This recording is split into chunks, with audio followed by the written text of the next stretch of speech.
جب حضرت مہدی کی قیادت میں مسلمان صاحب ایمان اہل عرب یہودیوں اور عیسائیوں کی طاقت سے ٹکرائیں گے تو ان کی مدد کے لیے دو جانب سے اللہ تعالیٰ کچھ بھیجیں گے مدد. ایک تو آخری مرحلے میں مدد آئے گی حضرت مسیح عیسیٰ ابن مریم کا نزول، جو یہودیوں کی طرف رسول بنا کر بھیجے گئے تھے. انہیں یہودیوں نے اپنے خیال میں سولی پر چڑھا دیا، لیکن اللہ نے فرمایا وما صلبوہ وما قتلوہ ولکن شبہ لہم بل رفعہ اللہ الیہ. اللہ تو اپنی طرف اٹھا کر لے گیا. اور احادیث صحیحہ جو کہ ہمارے ہاں متواترہ کے درجے میں، وہ احادیث جو صحیحین کی ہیں، ان سے ثابت ہے کہ حضرت عیسیٰ ابن مریم دوبارہ زمین پر آئیں گے. اور یہودیوں کا سب سے بڑا سرغنہ جو خود مسیح ہونے ہی کا دعویٰ کر رہا ہوگا، مسیح الدجال، اسے حضرت مسیح قتل کرے گے. لیکن ایک دوسری حدیث سے معلوم ہوتا ہے کہ مشرق سے فوجیں آئیں گی حضرت مہدی کی مدد کے لیے. یخرجون ناس من المشرق یؤدون للمہدی یعنی سلطانہ. مشرق کی طرف سے فوجیں آئیں گی کہ جو مہدی کی حکومت کو مستحکم کریں گی. خراسان کا لفظ آتا ہے ایک دوسری حدیث میں. خراسان سے سیاہ عالم چلیں گے، انہیں کوئی نہیں روک سکے گا یہاں تک کہ وہ یروشلم میں جا کر نصب ہو جائیں گے. اور حضور کے زمانے میں اچھی طرح سمجھ لیجئے، ہند کسے کہتے تھے حضور کے زمانے میں؟ پاکستان ہند میں شامل نہیں تھا. سندھ و ہند، سندھ ایک مکمل ملک تھا، ہند اس کے بعد شروع ہوتا تھا. یہ راجپوتانے کا اور تھر کا ڈیزرٹ جو ہے، اس سے آگے جو ہندوستان ہے وہ ہند تھا. یہ جو ہمارا پاکستان ہے یہ ہمیشہ ہند میں شامل نہیں رہا. حضور کے زمانے میں بالخصوص سندھ و ہند، دریائے سندھ چلا آ رہا ہے. یہ ساری ٹریبیوٹریز جو پنجاب کے اندر اس کی ہیں، یہ سب ایک علیحدہ ملک ہے جو اس زمانے میں سندھ کہلاتا تھا. اور نمبر 2 یاد کیجئے، اس زمانے میں خراسان ایک علاقہ تھا جس میں موجودہ افغانستان کا 2/3، تھوڑا سا حصہ ایران کا، اور جہاں تک میں تحقیق کر سکا ہوں آج تک پاکستان کا بھی علاقہ، خاص طور پر مالاکنڈ ڈویژن جو اس خراسان میں شامل ہے. خراسان سے سیاہ عالم چلیں گے جو جا کر یروشلم میں نصب ہوں گے. یہاں بھی ایک نقطہ نوٹ کر لیجئے، پہلے بھی یروشلم ہم سے چھینا تھا. کس نے چھینا تھا؟ عیسائیوں نے، کروسیڈرز. واپس کون لیا؟ کس نے لیا؟ عربوں میں دم نہیں تھا، عرب عیاشیوں کی وجہ سے کھوکھلے ہو چکے تھے. واپس لینے والا صلاح الدین ایوبی، کرد خون. اب دوبارہ یروشلم لیا جا چکا. چھینا کن سے گیا؟ عربوں سے. عرب واپس لے سکتے ہیں؟ کوئی اندیشہ اگر ہو سکتا تھا عراق کے بارے میں کہ شاید اس کے ایٹمک دانت نکل آئے، جو سازش کی گئی، جس طرح اس احمق اور پاگل صدام حسین کو دام میں پھنسایا گیا. صدام 100 جال، دام کہتے ہیں جال کو، 100 اس میں جو پھنسا ہے تو اگلا پچھلا کھایا پیا سب اگلوا لیا. اور ہے ہی کون؟ اس کے پاس ایٹمک ہتھیاروں کا ذخیرہ موجود ہے، اور کسی کے وہ ایٹمک دانت بھی نکلنے نہیں دے رہے. پاکستان کے اوپر کتنا دباؤ، اور ہمیں نہیں پتا کتنا کچھ دباؤ قبول کیا جا چکا. یہ تو سبھی مانتے ہیں. کیپ کر دیا گیا، روک دیا گیا، آگے تو نہیں بڑھ رہا، یہ تو سبھی مانتے ہیں. رول بیک بھی ہو گیا یا نہیں کچھ پتہ نہیں. لیکن کسی صورت یہ نہیں تسلیم کریں گے، قبول کریں گے کہ کسی مسلمان ملک کے پاس ایٹم بم آ جائے. یہودیوں کے پاس ذخیرہ موجود، سب جانتے ہیں. بہرحال یہ جان لیجئے اس علاقے سے امید ہوتی ہے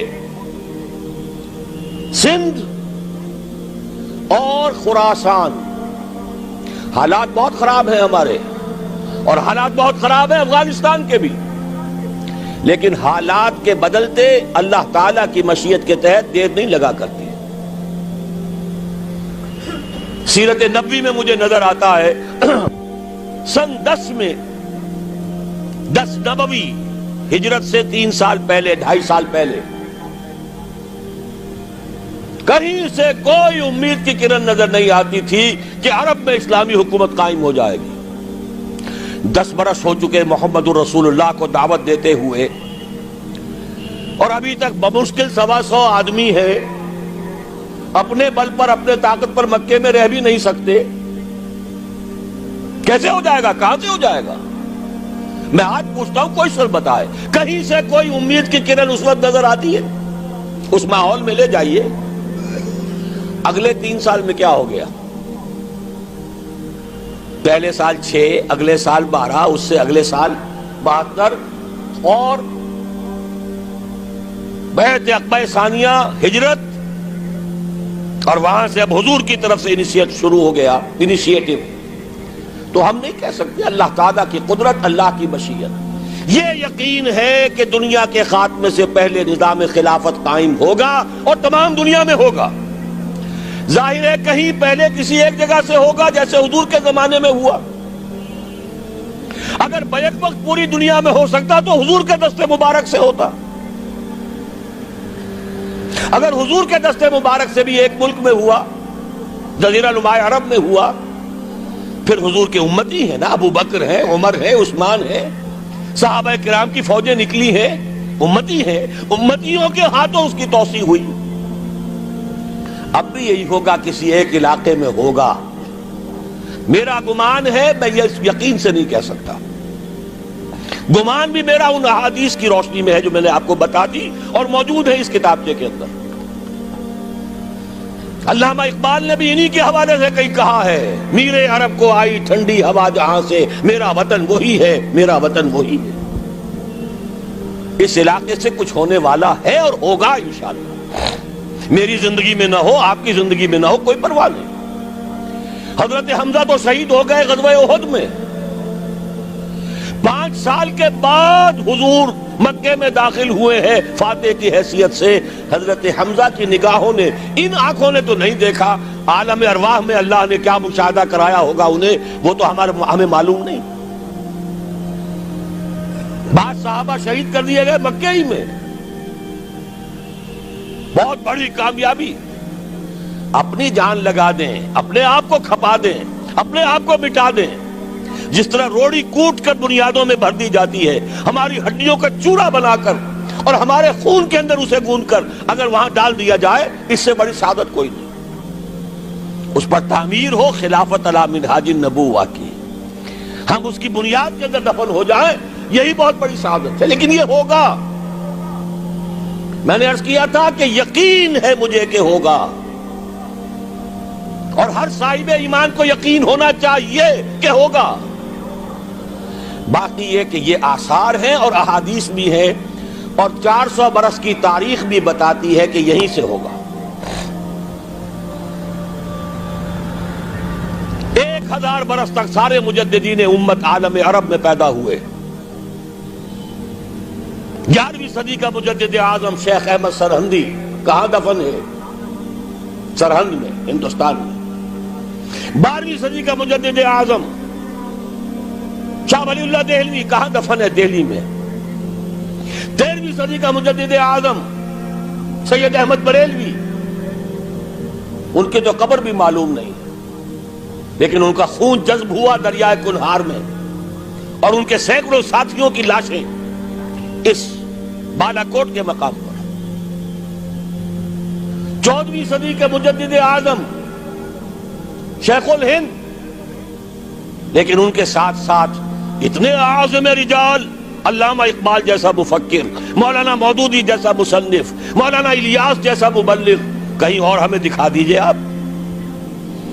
میں کل کہیں عرض کر رہا تھا، دیکھیے پہلے جو ہے 1000 برس تک ہر خیر ہندوستان میں باہر سے آ رہا تھا۔ معین الدین اجمیری باہر سے آ رہے ہیں،